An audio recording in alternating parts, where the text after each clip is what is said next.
The True Story of the Three Little Pigs by A. Wolfe, as told to Jon Scieszka, illustrated by Lane Smith.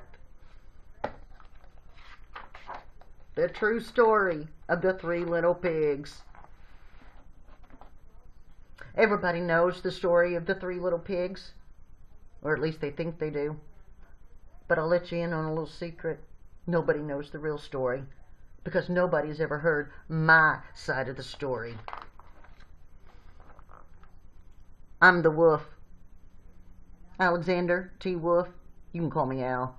I don't know how this whole big bad wolf thing got started, but it's all wrong. Maybe it's because of our diet. Hey, it's not my fault wolves eat cute little animals like bunnies and sheep and pigs. That's just the way we are. If cheeseburgers were cute, folks would probably think you were big and bad too. But, like I was saying, the whole big bad wolf thing is all wrong. The real story is about a sneeze and a cup of sugar. This is the real story. Way back in Once Upon a Time, I was making a birthday cake for my dear old granny. I had a terrible sneezing cold. I ran out of sugar, so I walked down the street to ask my neighbor for a cup of sugar. Now, this neighbor was a pig, and he wasn't too bright either. He had built his whole house out of straw. Can you believe it? I mean, who in his right mind would build a house of straw? So, of course, the minute I knocked on the door, it fell right in. I didn't want to just walk into someone else's house, so I called, little pig, are you in? No answer. I was just about to go home without the cup of sugar for my dear old granny's birthday cake. That's when my nose started to itch. I felt a sneeze coming on. Well, I huffed, and I snuffed, and I sneezed. A great sneeze. And you know what? That whole darn straw house fell down. And right in the middle of the pile of straw was the first little pig, dead as a doornail. He'd been home the whole time. Seemed like a shame to leave a perfectly good ham dinner lying there in the straw. So I ate it up.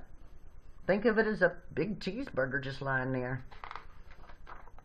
I was feeling a little better, but I still didn't have any cup of sugar. So I went to the next neighbor's house. This neighbor was the first little pig's brother.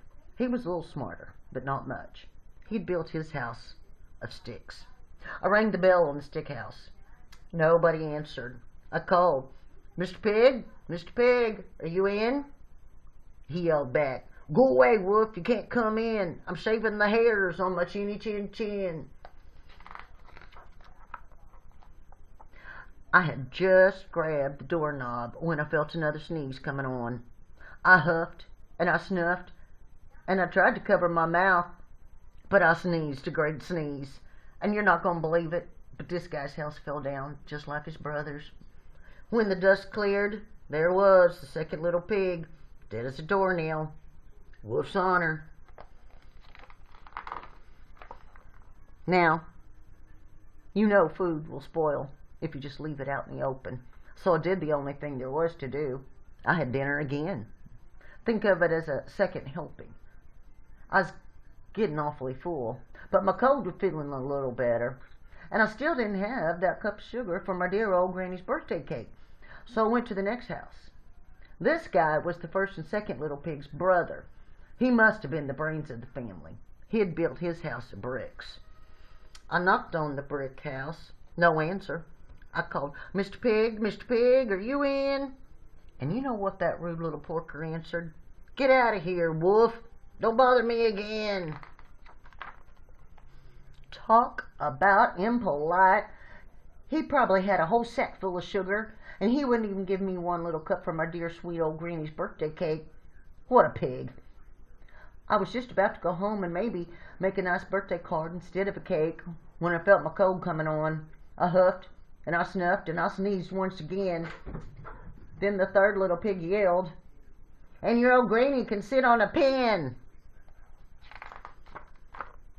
Now, I'm usually a pretty calm fellow, but when somebody talks about my granny like that, I go a little crazy.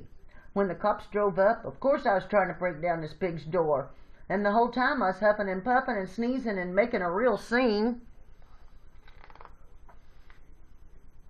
The rest, as they say, is history.